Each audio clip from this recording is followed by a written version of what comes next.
Hey guys, this is just a quick video to go over the last thing that you're going to do for this class for this semester. It's called a preliminary portfolio, which is kind of weird because it's the end of the semester and you're doing a preliminary portfolio. The reason that we call it this is that you have an introduction to the English department, which is what you're doing right now, and then at the end of your time as an English major, you have the capstone course, English 371. It's called Critical Practices, but it's 300, but you should take it either really in your senior year, either fall or spring. I often teach it, so you might have me again.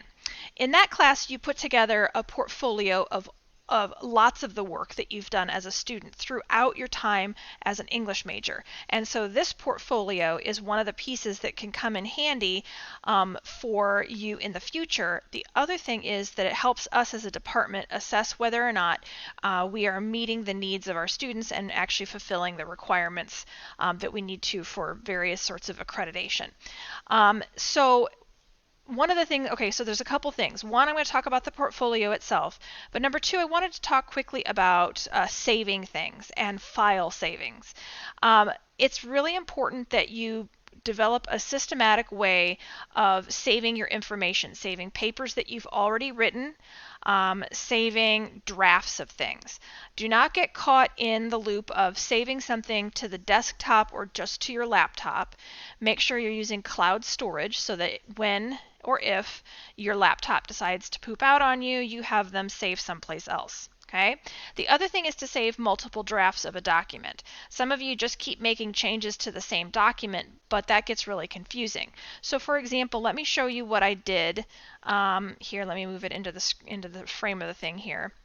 Let's go look at, this is the book that I have coming out. Okay, it's coming out in the spring. And what you'll see here is when I was working on revisions every day, I just made a new file for each one. Okay, and the reason I do that is that if something gets corrupted in the current file, your computer crashes or whatever, and this is all saved online. I use Dropbox personally, but you can use Microsoft SharePoint or what's the other one? Whatever the Microsoft ones are. And what happens sometimes is my computer completely blips out and I lose like everything on the 26th of April. Well, the good news is I have the previous document saved, so I didn't lose the entire document. So I encourage you when you're drafting things in future writing courses and in literature courses that you save multiple drafts as you work through something. Okay. The other thing is to make sure you're saving things from all of your classes that you write in, and specifically your English classes, because as you note down here, the English Major Capstone 371, you're going to be putting together another portfolio. Okay. So those are the sort of the purpose and sort of the long view of why we're having you do this. So the audience for this is that you are writing for me. Yeah, it's a graded item, but more broadly, what I want you to be able to do when you get to your senior year is look at the portfolio you put together right now at the end of your freshman first semester, most of you, okay?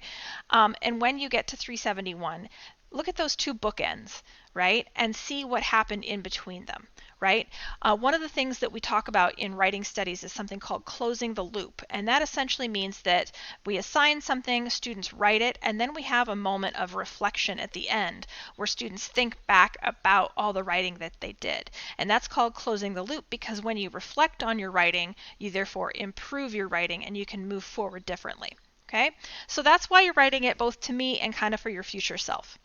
Okay, so the way that this should go, it should be a single document. Okay, one document. I don't want to see 3 documents. I want to see one document. If you don't submit a single document with everything in it, you will get points deducted.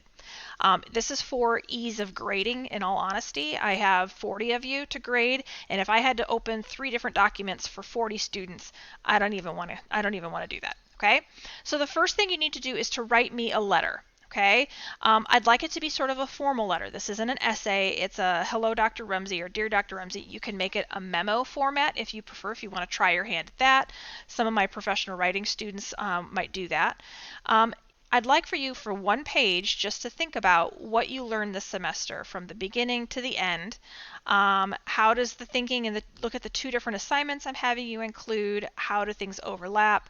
How have things evolved? Okay, not too bad, 250 words, one page. Okay, then you need to include your personal essay and your research essay. So what you'll do is you'll basically copy those essays, paste them into the same document. So you'll have letter, personal essay, research essay, and I can just scroll through each one.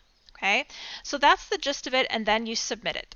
For the personal essay and the research essay, you can update them. I will be rereading them to see kind of an overview of what you accomplished during the semester. Some of you already did the revise resubmit, but you can always revise it more heavily again, and if you do that, make sure you say something in your cover letter.